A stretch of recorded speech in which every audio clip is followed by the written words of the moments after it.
26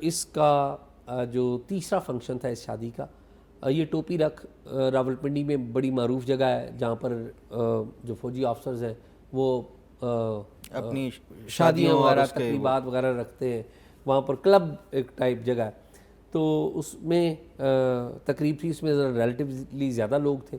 جو اہم ترین بات یہ ہے کہ جو رخصتی ہو گئی اور ولیمہ جو ہو گیا، اس میں زیادہ قدرے زیادہ، رخصتی میں تھوڑے کم لوگ تھے، ولیمہ میں ذرا زیادہ لوگ تھے، اور جو نکاح تھا اس میں بہت ہی کم لوگ تھے.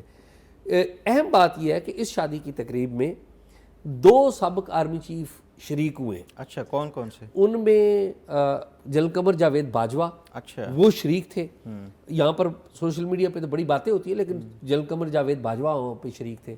جنرل رحیل شریف وہاں پر شریک تھے. اچھا، جنرل رحیل شریف بھی وہاں پر لوگوں سے ملتے رہے، وہ وہاں پر شریک تھے. جنرل کیانی، فخر جو جنرل کیانی ہے سابق آرمی چیف، ان کی فیملی میں بھی شادی ہو رہی ہے. ان کی غالباً بہن ہے ایک، ان کی بیٹی کی، ان کی صاحبزادی کی، ان کی بہن کی صاحبزادی کی شادی تھی. وہ اس دن بزی تھے جس دن یہ یہاں پر بارات تھی. اس دن غالباً ان کی بہن کی بیٹی کی مہندی تھی، تو وہ ادھر بزی تھے، تو وہ شاید اس وجہ سے نہیں آئے. باقی جنرل قمر باجوہ اور جنرل راحیل شریف یہ دونوں تو آئے. تو ہم نے اس لیے ڈسکس کیا ہے کہ شادیوں کا سیزن ہے یہاں پہ.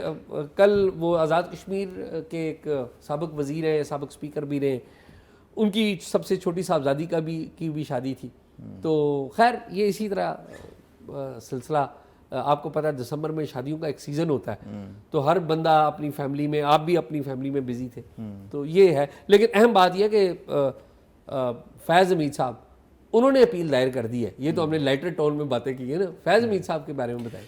بالکل شاہ جی، 11 دسمبر کو جب فیصلہ آیا تھا تو اس کے بعد ایکسپیکٹ یہی کیا جا رہا تھا کہ جلد از جلد اس کا جو ہے وہ اپیل دائر کر لی جائے گی، کیونکہ 40 دن کا ٹائم ہوتا ہے اس میں اپیل دائر کرنے کے حوالے سے. پرسوں سیچرڈے والے دن جو ہے وہ فارملی یہ اپیل ایک دائر کر دی گئی ہے، اور اپیل جو ہے بڑی انٹرسٹنگ، اس میں کچھ جو ہے انہوں نے گراؤنڈس کے اوپر وہ کیا ہے. اگر میں تھوڑا سا آپ کو بتا سکوں کہ اچھا، یہ بتانے سے پہلے یہ بھی بتائیں، یہ جو اپیل ہے انہوں نے جو چیف آف ڈیفنس فورسز کے نام پر کی ہے، جنرل عاصم منیر کے نام پہ کی ہے. دیکھیں ہوتا یہی ہے کہ جو چیف آف ڈیفنس فورسز ہیں اسی کے نام پر ہی کی جاتی ہے. وہ پھر آگے کنویننگ اتھارٹی کو خود بخود ہی جو ایک پروسیس ہوتا ہے اس کے پاس چلی جاتی ہے، جس نے کورٹ مارشل کا پہلے سے احکامات جاری کیے تھے. اب اس میں پھر جو پروسیس ہے کہ پہلے 3 میجر جنرل کا پینل تھا، اور ایک اس میں ہوتا ہے نان ووٹنگ ممبر ہوتا ہے جیک برانچ سے.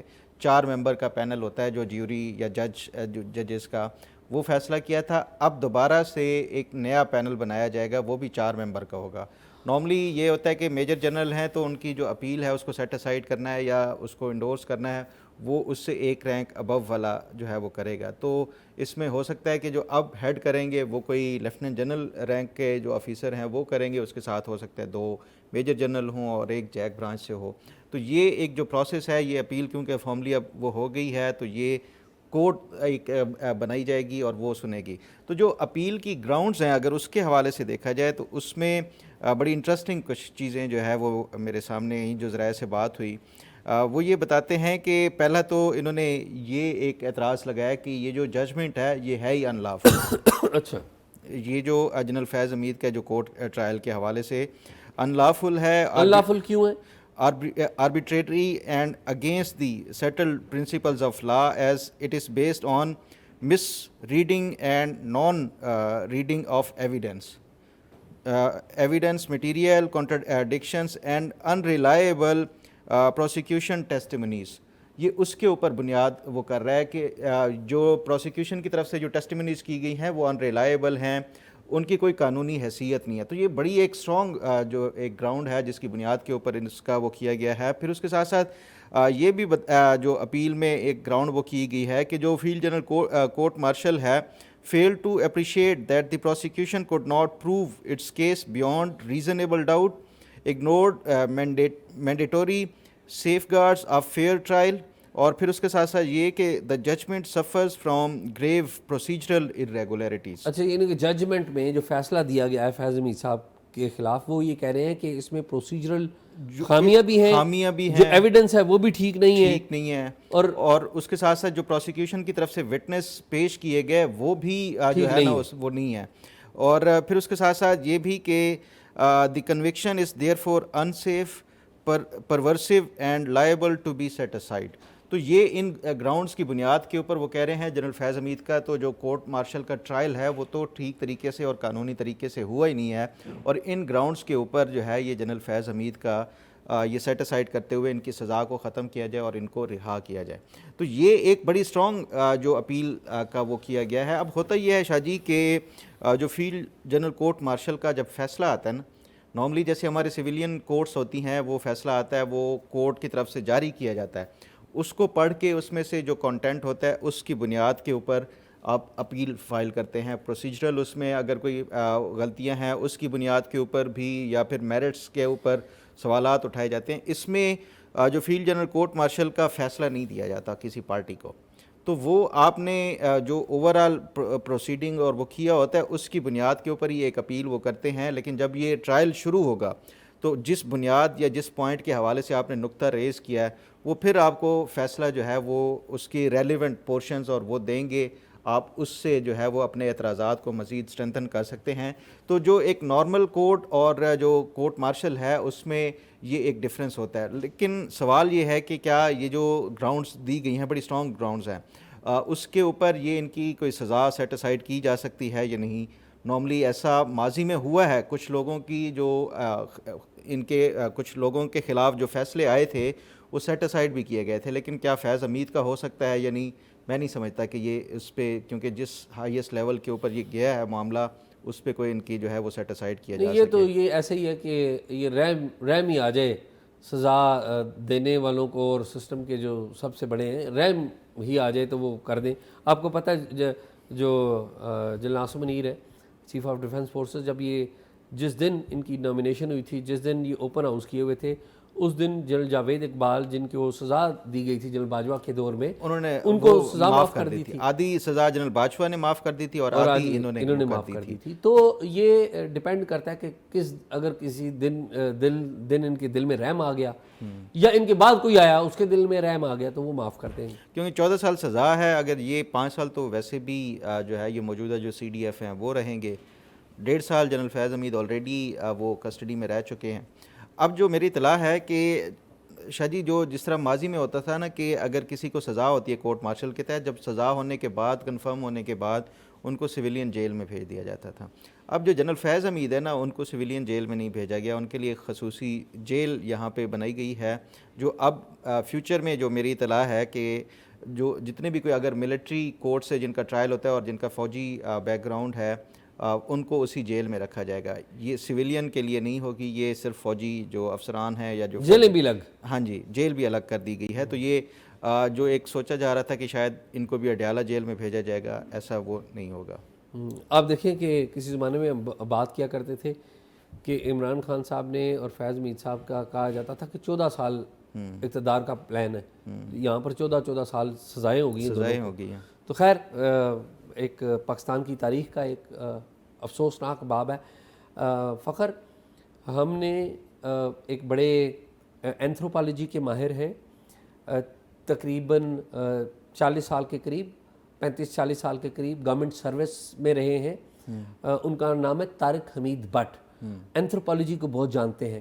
ایک کتاب آئی ہے گاڈس آف دی انڈس, اس کتاب بڑی غیر معمولی کتاب ہے, سویلائزیشنز کے اوپر ہی کتاب ہے. تو ہم نے ان سے گفتگو کی ہے اس کتاب کے اوپر. تو طارق حمید بٹ صاحب بڑے پڑھے لکھے ہیں. میں فرینکلی سویلائزیشنز کے اوپر, کلینز کے اوپر جو ان کی سویلائزیشن کی معلومات ہیں, میں ان سے بڑا محظوظ ہوتا ہوں اور میں بڑا سیکھتا ہوں. تو میرے خیال میں ان کے پاس چلتے ہیں, اور یہ جو سیگمنٹ ہے یہ ہمارے پروگرام کا آخری سیگمنٹ ہے, تو میں بٹ صاحب کے پاس چلتے ہیں اور پھر ہم خداحافظ کہیں گے. تو اوور ٹو بٹ صاحب. طارق بٹ صاحب بہت شکریہ آپ کا. طارق بٹ صاحب, ایک تو آپ کا جو اینتھروپولوجی کا اور اس خطے کی جو سویلائزیشنز ہیں, کلینز ہیں, ان کے بارے میں نالج میں تو ذاتی طور پہ بڑا سیکھتا ہوں, اور میں چاہ رہا تھا کہ آپ ہمارے جو دیکھنے والے ہیں ان کو بھی بتائیں. یہ کتاب آئی ہے گاڈس آف دی انڈس. اس کتاب کو آپ نے پڑھا ہے چونکہ آپ اس سبجیکٹ کے اوپر مہارت رکھتے ہیں. ڈاکٹر کامران احمد صاحب, انہوں نے اسپرچویلٹی, خطے کی اس کے اوپر پی ایچ ڈی کر رکھا ہے امریکہ سے، اور انہوں نے یہ کتاب لکھی ہے. میں جاننا چاہوں گا کہ کون سے اہم پوائنٹس ہیں جو اس کتاب میں آپ نے دیکھے ہیں، اور ظاہر ہے اس کی ریزمبلنس جو آج سے بھی ہے اس کو میں بھی کوشش کروں گا ریزمبل کرنے کی. تو میں چاہوں گا کہ آپ بتائیں کیا فائنڈنگز ہیں آپ کی. تھینک یو اعزاز صاحب. واقعی یہ کتاب ڈاکٹر کامران احمد صاحب نے جو تخلیق کی ہے یہ اپنی نوعیت کی بہت ہی عمدہ کنٹریبیوشن ہے جو انہوں نے اس خطے کو پریزنٹ کی ہے. اور اس کا جو ٹائم فریم ہے وہ اپنے آغاز میں ہی انیشل پیجز میں ہی لکھ دیتے ہیں کہ یہ 3200 ایئرز بیفور کی کہانی ہے انڈس سے ریلیٹڈ. تو اس کو میں ڈفرینٹ گریڈز کے اوپر ڈسکس کروں گا. I have gone through this book. سب سے پہلے تو اس کا ٹائم فریم میں انہوں نے جو انڈس سویلائزیشن کو کریکٹرائز کیا ہے، پکچرائز کیا ہے، ڈراماٹائز کیا ہے ایک اپنے ناول میں، فکشن میں، وہ بہت عمدہ کنٹریبیوشن ہے. تو یہ 1200 BC میں ایک گلوبل ڈسرپشنس ہوئی تھی تھرو آؤٹ دا ورلڈ. اس میں جتنی بھی ریجنل پاورز تھیں وہ اس سے امپیکٹ ہوئی تھیں اس وقت کی. تو اس وقت میں اگر ہم اپنی نیبرہوڈ سے شروع کریں تو ہمارے ہاں سے جو ایرانینز ہیں وہاں پہ آپ کو پتہ ہے زورواسٹرین ٹائم فریم ہے، اوستا لینگویج کا. اور اس سے آگے جو میسوپوٹامیہ جسے دوآبا کہتے ہیں، دجلہ فرات، اس میں کسائٹس کی ڈائناسٹی ہے جن کو ایلامائٹس نے پھر ریموو کیا. آپ اس سے اوپر چلے جائیں گے تو آپ کو ملے گی انطالیہ، ٹرکی جسے کہتے ہیں. انطالیہ میں جو فیمس ٹروجن وار کا زمانہ ہے یہ، اور اس میں جو ٹروجن ایلائز ہیں وہ انطالیہ کی سائڈ پہ زیادہ ہیں، جو بعد میں فریجینز کی شیپ میں بہت مشہور ہوئے. تو فریجینز ایک پوری سویلائزیشنل انڈیکیشن ہے. اس سے اوپر چلے جائیں گے تو ایجین سی جو ہیں، جو آئی لینڈز ہیں، ہماری اپنی، آپ کو اس کی نیریشن کی جو ایکسپلینیشنز ہوں گی اس میں آپ کو فیل ہوگا کہ میں جتنے بھی نام لے رہا ہوں ان سب کا کلچر ہمارے کلچر سے ڈیفیوزڈ ہے، اور ایک یہ بہت رچنس ہے ایک انٹر کلچرل ریلیشن شپ کی کہ یہ ایک دوسرے پہ کس طرح اثر انداز ہوتے ہیں. تو ایجین میں اس کتاب میں انہوں نے ایک فکشن کو استعمال کیا ہے، فکشنل کریکٹرز ہیں لیکن فیکٹس جو ہیں وہ درست ہیں، ہسٹوریکل فیکٹس درست ہیں. اس کو اسٹرکٹلی ہسٹوریکل فیکٹس کی درستگی آتھر خود بھی کلیم نہیں کرنا چاہ رہا، جو مجھے فیل ہوا ہے. انہوں نے ایک ایرا تو بتا دیا ہے. یہ ٹائم کی ایک اپنی ہی طرح کی ڈیفینیشن اور نوعیت میں وہ اس کو پریزنٹ کرنا چاہ رہے ہیں. یہ جو ٹپیکل ہیرارکی اور ریجیڈیٹی آف ریلیجن ہے نا، اس سے ہٹ کے اس کو یہ ڈسکرائب کر رہا ہے. اور اس طرح کی ایفرٹ اس ٹائم فریم میں نہیں ہوئی میرے اندازے کے مطابق. اس میں ہمیں جو نیئرسٹ ایگزامپل ملتی ہے، پہلے میں اپنا وہ مکمل کر لیتا ہوں کہ جو ایجین سی میں ہمیں کلچر ملتا ہے وہ اگین ریلیٹڈ ٹو ٹروجن وار، اور اس میں جو گریک آئی لینڈک کمانڈرز تھے، آگامیمنون اور اس کا بھائی مینیلاؤس اور اس کی بیوی تھی ہیلن جو پارس پرنس کے ساتھ ٹرائے چلی گئی. تو پھر اس کے ساتھ ہم آ جاتے ہیں ایجپشن سویلائزیشن کا اس میں بہت اہم رول ہے. اور ایجپٹ کے جو احمس ہے جس نے ہکسوس کو ریموو کیا ایجپٹ سے، اور بعد میں رامسیس II کے آنورڈس اس میں کلچرل آپ کو نظر آئے گی. ہمارے یہاں لفظ یوز ہوتا ہے مات یا متی. سندھی میں کہاوت ہے کہ 80 متی کھسی، یعنی کہ جس طرح ہم کہتے ہیں 17 بترا گیا یا سٹھایا گیا، اس طرح کی جو چیزیں. تو آپ نے جو سوال کیا تھا اس کی سینس آف ہسٹوریسٹی، تو وہ ریجڈلی اس طرح نہیں ہے. یہ اپنے ٹپیکل فکشن کے فلو میں ہی یہ سٹوری موو کرتی ہے. اچھا یہ بتائیے کہ جب گاڈس آف دی انڈس جب لیتے ہیں ہم نام, یہ جو کتاب کا نام ہے, اس میں ایسا لگتا ہے کہ جس طرح دریائے سندھ کی گاڈس, ٹھیک ہے, تو یہ جو گاڈس کا کنسیپٹ ہے کیا ایٹ دیٹ ٹائم اتنا اسٹرانگ تھا گاڈ کی بنسبت, کیونکہ یہاں پر گاڈ کی بھی جو ہے جینڈر ہے نا, اس میں بھی تقسیم کیا ہوا ہے. ابھی آپ کو پتہ ہے ریسنٹلی ہندوستان میں ایک بڑی بحث کروائی گئی ہے جاوید اختر صاحب کی اور مفتی شمائل کی, ڈز گاڈ ایگزسٹ. تو میں جب ٹائٹل اس کا دیکھ رہا تھا کہ گاڈ کو تو ہم نے صرف جینڈر, میل جینڈر میں ہی تقسیم کر دی, یہ تو گاڈس آف انڈس ہے. تو یہ کتنا اسٹرانگ ہے یہ جو گاڈس کا کانسیپٹ ہے اس کتاب میں؟ اصل میں ایک رائٹر سے والنٹری اور انوالنٹری جو امیج انہوں نے پک کیا ہے نا, وہ میں اگر دکھانا چاہوں تو یہ امیج ہے, اس کو اگر دکھایا جائے فوکس کر کے, یہ امیج پرٹیکولرلی جو یہ مہر گڑھ سویلائزیشن سے اڈاپٹیڈ انڈس سویلائزیشن کا امیج ہے. مہر گڑھ, جی, اور یہ اتنا امپورٹنٹ نقطہ ہے کیونکہ مہر گڑھ سویلائزیشن 7000 BC مینز 9000 سال پرانی ہے, ٹھیک, اور انڈس سویلائزیشن 4th ملینیم میں ہے, یہ 2700 قبل مسیح آنورڈ ہے. تو آتھر نے 3200 سال پہلے کہا تو وہ 2200 قبل مسیح کے یعنی کہ 1200 BC, سوری 1200 BC کے آس پاس ہیں. تو ایک تو یہ ایڈوانٹیج جو امیج, ایک ہی امیج انہوں نے پک کیا ہے گاڈس کا, اور وہ ہمارے ہاں یہ 2000 سال کا گیپ ہے مہر گڑھ اور انڈس کے درمیان اسٹرکٹلی دیکھا جائے تو. اب یہ جو گیپ ہے یہ اس سینس میں مدر گاڈس کے جو باقی امپلیکیشنز ہیں, انڈیکیشنز ہیں, وہ پھر ساری سویلائزیشن میں ملتی ہیں جن کا میں نے ابھی ذکر کیا ہے. اتفاق سے اگر میں آپ کو بتاؤں تو جو سیملی مدر گاڈس ہے انتالینس کی, ٹھیک ہے, ٹھیک, اب وہ سیبیلی بولتے ہیں اسے اور سیملی بھی کہتے ہیں. اور دوسری جو مدر گاڈس ہے اپنا گریس کی, وہ دمتر ہے.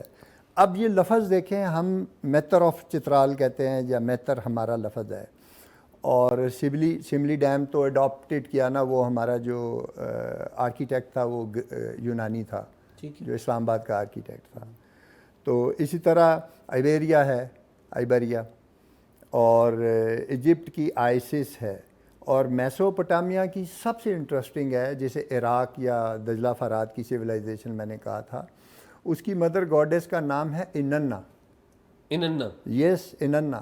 اور آپ دیکھیں ماں اور نیو بورن بیبی کو جو ننا کہتے ہیں ہمارے سارے پورے اوورال تمام لینگویجز میں, تو وہ ایک سیمینٹک ریلیشن شپ ہے اس ریلیشن کی اور مدر گاڈس کی, جو کریٹیوٹی سے اور فرٹیلیٹی سے اور اس سے ریلیٹڈ ہے.